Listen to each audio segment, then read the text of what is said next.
Bismillahirrahmanirrahim. Assalamualaikum warahmatullahi wabarakatuh. Saya Nurmala Nur dengan NIM B2106023, Prodi S1 Kebidanan, Fakultas Kesehatan, mahasiswi Universitas Megabuana Palopo. Baiklah, saya akan membuat video untuk memenuhi tugas yang diberikan oleh Ibu dosen pengampu, Ibu Arini Purnamasari, SST MKes. Selamat menyaksikan videonya. Baiklah, adapun materi yang akan saya bahas adalah siklus menstruasi dalam 4 fase endometrium. Yang pertama, apa pengertian siklus menstruasi? Yang kedua, apa saja fase dalam siklus menstruasi? Ketiga, gangguan siklus menstruasi. Keempat, kesimpulan menstruasi.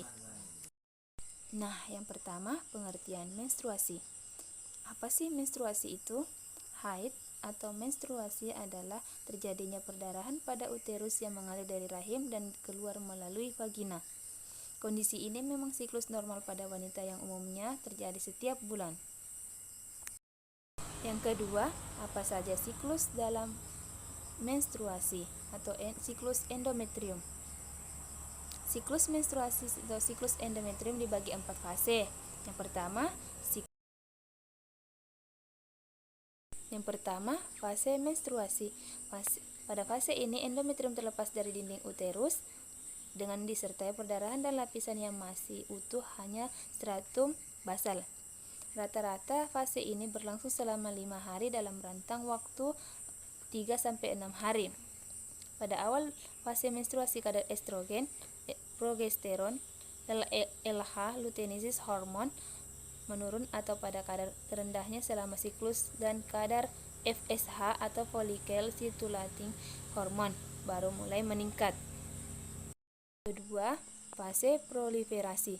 Fase proliferasi merupakan periode pertumbuhan cepat yang berlangsung sejak sekitar hari ke-5 sampai hari ke-14 dan dari siklus haid, misalnya hari ke-10 siklus 24 hari, hari ke-15 siklus 28 hari, hari ke-18 siklus 32 hari. Permukaan endometrium secara lengkap kembali normal sekitar 4 hari atau menjelang perdarahan berhenti. Ketiga, fase sekresi atau luteal. Fase sekresi berlangsung sejak hari ovulasi sampai sekitar 3 hari sebelum periode menstruasi berikutnya.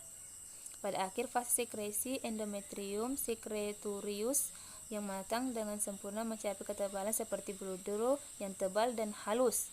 Endometrium menjadi kaya akan darah dan sekresi kelenjar. Keempat, fase iskemi premenstrual. Implantasi dan nidasi ovum yang dibuahi terjadi sekitar 7-10 hari setelah ovulasi.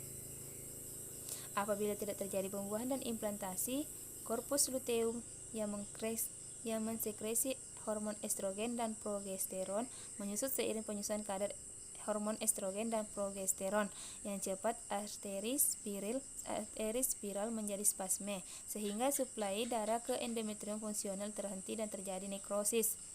Perdarahan menstruasi dimulai. 3. Gangguan siklus menstruasi. Gangguan menstruasi merupakan kelainan yang terjadi pada siklus menstruasi. Ada beragam gangguan yang dialami oleh wanita, misalnya darah haid yang sedikit ataupun banyak, rasa nyeri, gejala depresi menjelang menstruasi atau premenstrual dysphoric disorder. Siklus menstruasi yang normal terjadi pada 28-35 hari, yang dimana lama haidnya 4-7 hari. Selanjutnya, kesimpulan. Menstruasi merupakan proses pelepasan dinding rahim endometrium yang disertai dengan perdarahan yang terjadi secara berulang setiap bulan kecuali pada saat kehamilan. Menstruasi yang berulang setiap bulan tersebut pada akhirnya akan membentuk siklus menstruasi bila siklus haid teratur 28 hari. Hari pertama dalam siklus haid dihitung sebagai hari ke-1. Masa subur adalah sekitar hari ke-12 hingga hari ke-16 dalam siklus haid. Saran saya, jika Anda merasakan siklus haid Anda tidak normal sesuai dengan 4 fase yang saya jelaskan tadi, serta mengalami ciri-ciri gangguan menstruasi seperti nyeri haid yang tak tertahankan, darah haid yang sedikit atau banyak, serta haid Anda kadang lambat dalam waktu selama 3 bulan baru datang bulan lagi, maka saya sarankan untuk Anda sebaiknya memeriksakan diri ke dokter untuk mendapatkan penanganan yang sesuai. Baiklah, itulah tadi penjelasan dari saya tentang materi siklus menstruasi dalam 4 fase endometrium. Kurang dan lebihnya harap dimaklumi. Thank you for watching. Wassalamualaikum warahmatullahi wabarakatuh.